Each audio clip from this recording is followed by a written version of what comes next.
Halo, assalamualaikum teman-teman. Jumpa lagi dengan saya Ilham Aris. Selamat datang di channel Purnomo The Series. Gimana kabar kalian? Semoga selalu sehat dan baik-baik saja ya. Kali ini kita akan meneruskan merangkum Donghua season 5 episode 30 ya guys. Kalau kemarin kita udah buat spoilernya, untuk sekarang kita gas animasinya ya. Dan gak usah berlama-lama lagi, langsung saja gas cuy.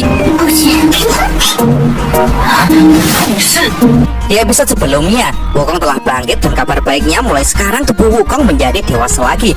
Wukong pun tanpa basa-basi langsung menyapukan tongkat emas raksasanya kepada Kaisar Tengkorak. Tapi untung saja sang Kaisar masih mampu menghindarinya. Pakai pun sangat senang karena kemunculan kakaknya itu membuat ia sekarang bisa istirahat.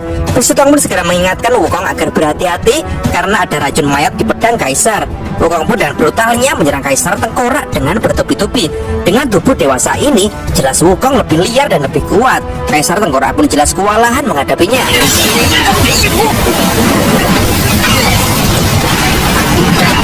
Melihat Kaisar Tengkorak yang sudah terkapar, Wukong pun dengan tenang berjalan mendekatinya. Tapi tiba-tiba saja tusukan yang dilancarkan Kaisar Tengkorak yang tiba-tiba itu tepat di perut Wukong membuat Wukong tak berdaya. Tapi jelas bukan Wukong kalau bisa kalah semudah itu guys, karena ternyata itu adalah tubuh bayangan Wukong. Wukong pun segera melancarkan serangan dengan lebih kuat lagi. Mereka pun kini beradu senjata dengan sangat sengit.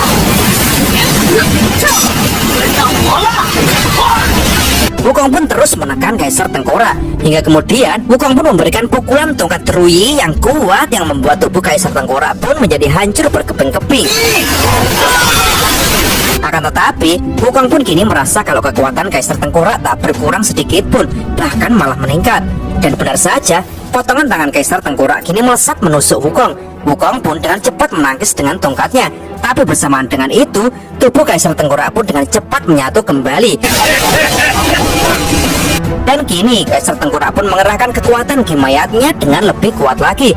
Kekuatan kimayat yang lebih besar ini membuat para zombie pun semakin menggila dan brutal. Kecepatan dan daya tahan tubuh mereka pun juga semakin meningkat.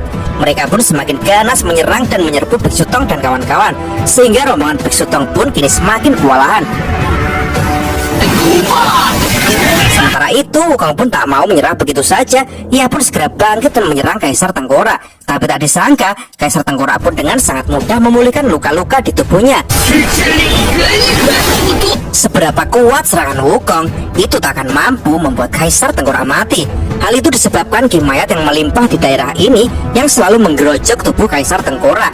Dengan kata lain, di kandangnya ini Kaisar Tengkorak menjadi makhluk abadi yang tak bisa kalah.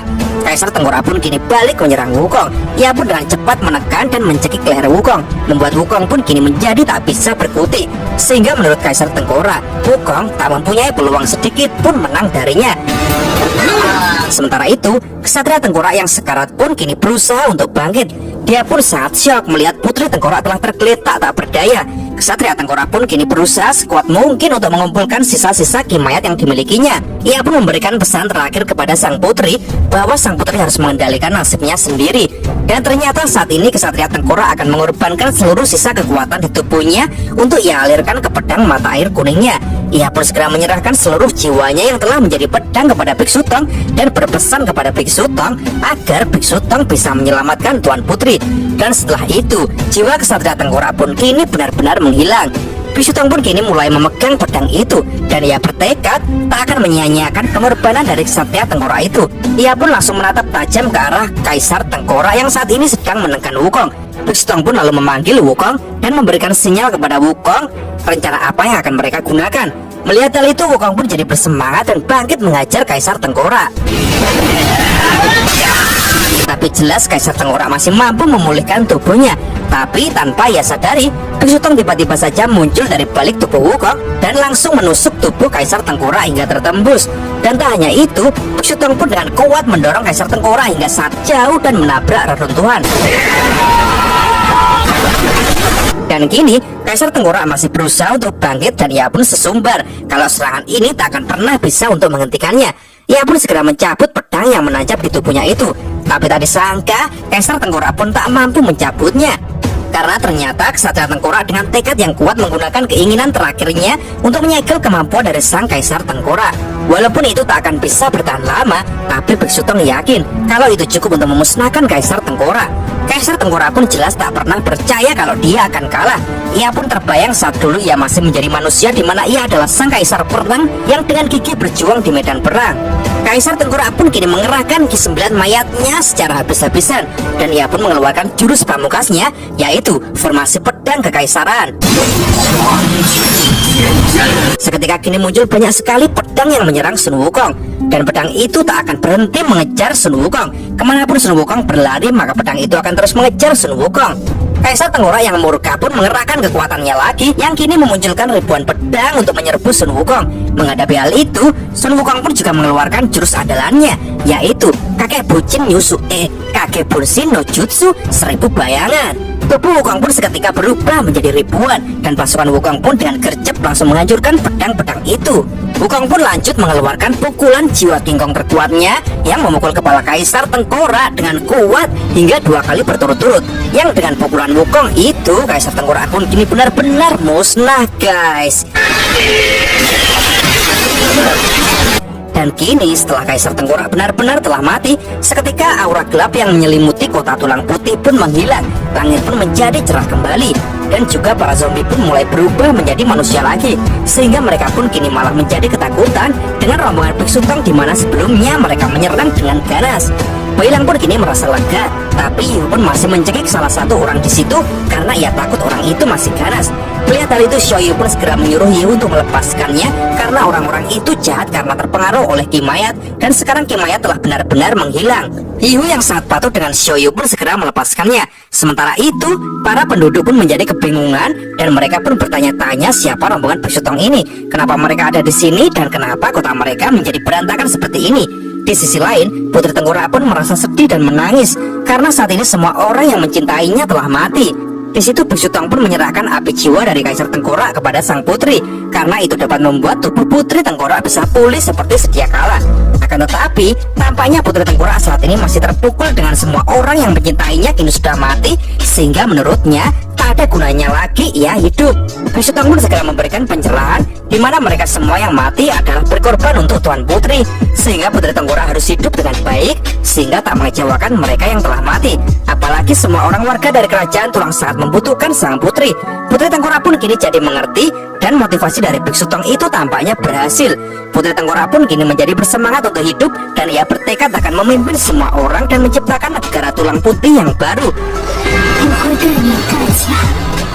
Ia pun segera menerima jiwa dari kaisar itu untuk memulihkan tubuhnya.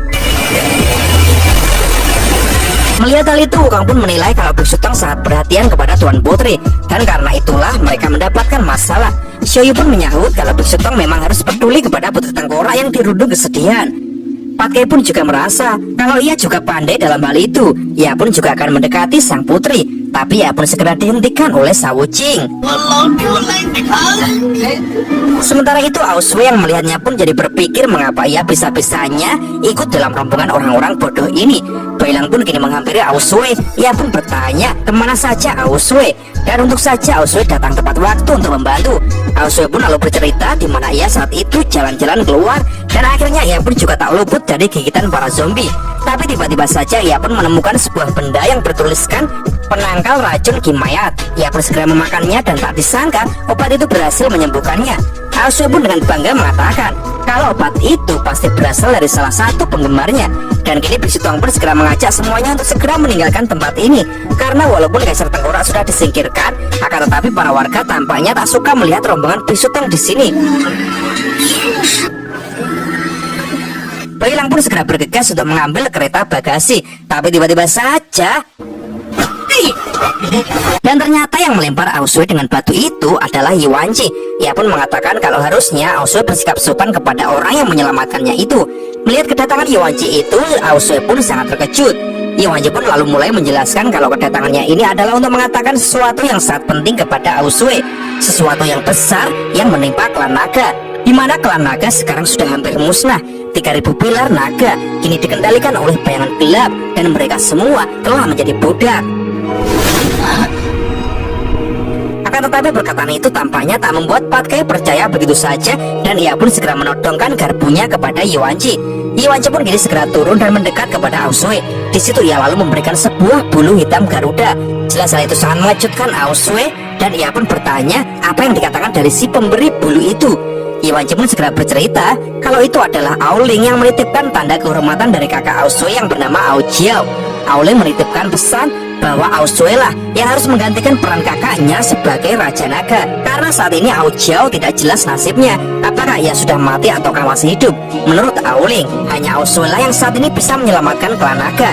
Aoling sangat berharap agar Aosue kembali ke klan naga. Aosue pun dengan tatapan serius menerima bulu kehormatan itu, karena memang bulu itu adalah tanda pangkat kehormatan bagi manusia naga. Iwanji pun dengan riangnya berpamitan dan ia mengatakan kalau yang penting pesannya sudah tersampaikan dan selanjutnya terserah Aosue. Aosue pun tampak masih memandangi bulu kehormatan itu dan ia pun berkata, Ao Jiao. Dan tiba-tiba saja Wukong pun merasakan sesuatu di atas langit. Wukong merasa kalau tidak hanya klan naga, akan tetapi sesuatu juga terjadi di istana surgawi. Bishutong pun juga merasakan niat pembunuh yang kuat dari langit. Ia pun segera menyuruh Wukong untuk memeriksanya. Dan cerita pun bersambung. Oke teman-teman, terima kasih sudah nyimak alur cerita kali ini sampai habis. Semoga teman-teman terhibur. Jangan lupa terus dukung channel ini agar terus berkembang ya. Dan sampai jumpa di episode selanjutnya. Assalamualaikum warahmatullahi wabarakatuh.